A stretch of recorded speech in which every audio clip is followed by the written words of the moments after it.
things have come to a pretty pass. Our romance is growing flat. For you like this and the other, while I go for this and that. Goodness knows what the end will be. Oh, I don't know where I'm at. It looks as if we two will never be one. Something must be done. I didn't really understand the last academia nut. The magnolia is known for its flower, not its fruits. Moreover, to suggest he can be seen as a case of the black tulip type is not only racist, but homophobic. Terence was not a nut, but a flower, which was meant to suggest that his mind, not unlike David's, was beautiful, in a way, like David's too. It was dark, but not because of a mental or psychological predilection to stare into the abyss. Remember, the abyss stares back. Terence was a black tulip in the emotional sense. However, the Magnolia genus was chosen because of the movie, more so than the tree or plant family, and especially the connection to the science fiction novel Marona, a place for people with their heads in the clouds and one foot in the grave. That was Terence, David, Elizabeth, maybe, just maybe yours truly, Carl. The movie Magnolia underscores the degree to which the characters in that story are all connected in different ways. And that was the grand leitmotif I was going for. Terence was more a grand leitmotif than a magnolia tree or plant or seed or nut. If you thought I meant to criticize his eccentricity, keep in mind that the magnolia is not only a very tough flower, but fragrant and synonymous with beauty.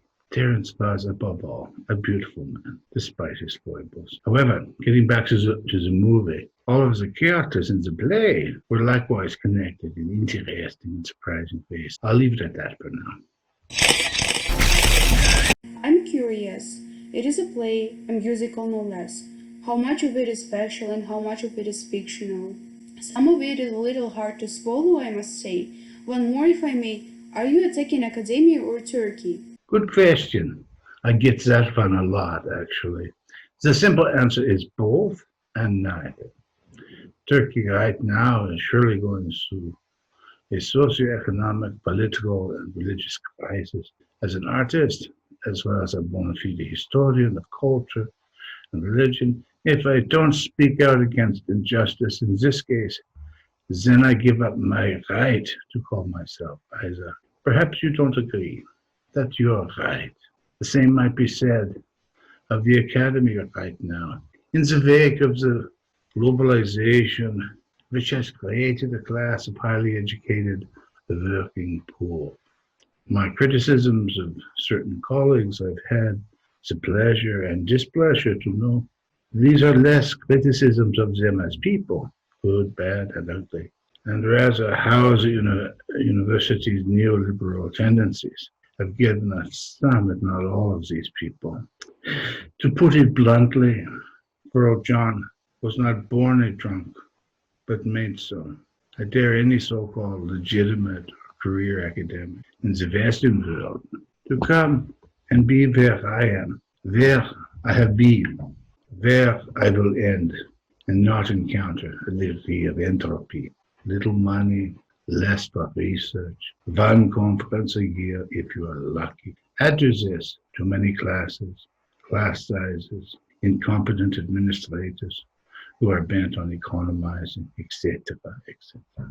If you find it hard to believe that such people as Earl John, Elizabeth, David, and Wishna find themselves at universities at all, that it seems too hard to believe that Terence didn't have a PhD, then wake up and smell the coffee beans. I will say this, mind you, some of the names I did change slightly out of consideration for their privacy and so-called reputation. My question is related to the last one as well. Metin, the Turkish academic and the chair of your department when you worked for Gulen, was Metin really the bigot you make him out to be? Likewise, the South African Neil? I'm not convinced your issue with him was more a case of his sexual advances or advances you obviously mistook as such. Having read your other plays, well, The Penis Diaries, a case in point, I can't help but wonder if you're not projecting here. I mean, doesn't take a psychiatrist to know that the issue here is your own latent homosexuality and academic insecurities masquerading as high art, or rather as vaudeville blackface. Ouch. It's a lawyer, yes. No, man. It's the question I would have asked if I were you and you were me. First, Metin was secular, not religious. A Fulbright scholar? Oh, yes, a proud Turk above all. His Turkishness was typical of many Turkish Muslims as superior. He once said that he hired so many different faces because he hoped to create a kind of Ottoman society in miniature. He talked down to Muhammad, a Kenyan Muslim, who was his Muslim veteran every day. I took that and ran with it. Neil was a very fine concert pianist, was nonetheless a racist. I shall never forget when he said, after I mentioned quite innocently that I'd never been to Africa but desperately wanted to find a way to go there and learn more. Don't wait too long, he said, or it won't be there. His sense of Africa was what Frans Fanon talked about so long ago in The Wretched of the Earth, of there being a white Africa and a black Africa. Neil's Africa was, and the one he suggested might not be there if I waited too long. You are incredibly unkind, not to mention unfair attacks of both Verla John and David. You castrate them and then take it all back. And a man's nuts be cut out and then sewn back on? It's a question Rabbi Potok might ask. A mutual friend told me that you have a Jewish heart, but wear Mormon temple garments. Your Yiddish seems very good for someone not Jewish. Too good, if you get my drift. First, to be clear, Forsberg is Swedish. In Turkey, I was accused of being Jewish all the time, which I must say, I always considered a great compliment. I had to explain to my students that Benjamin Franklin was not Jewish. Then it dawned on me that they might have thought I was Jewish. They did. My Hebrew didn't help matters. As far as circumcising Verla John and David, as it were, and then clumsily sewing their self-respect back on, it's a fair criticism. I love them both. Both were terribly troubled in their own ways, and academic charlatans. David, to his credit, wrote something. Verla John mostly spent his time just drinking himself to an early grave. He was a good drinking buddy for the time. For anyone who missed it, the rabbi's name alludes to Chaim Potok's novel, The Chosen, the tragic story of a brilliant, unorthodox rabbi's son by the name of Danny Saunders, who, among other things, is gifted with a photographic memory. But as I was paying attention, I meant to say something nice about my David. My question is simpler. It concerns the PowerPoint slide in the California book, especially the anonymous quote. Why are Californians like a bowl of granola? Because what isn't a fruit or a flake is a nut. What are you trying to say? Thanks for paying attention. The answer is simple enough. I grew up in California. The German accent is. Moved to Canada when I turned 12. There's a lot of California despite my Canadian adolescence and education. It's a clue. I'd hoped someone would have asked the obvious question, what kind of nut is Clyde Forsberg?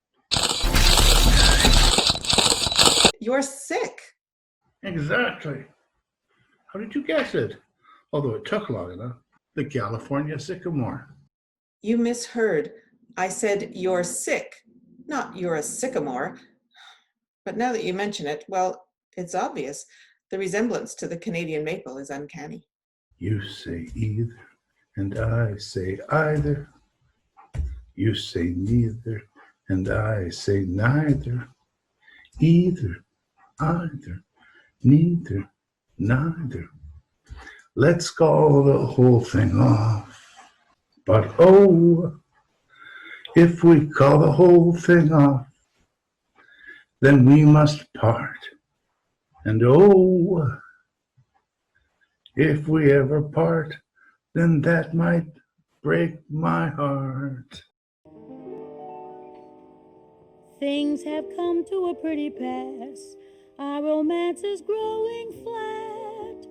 For you like this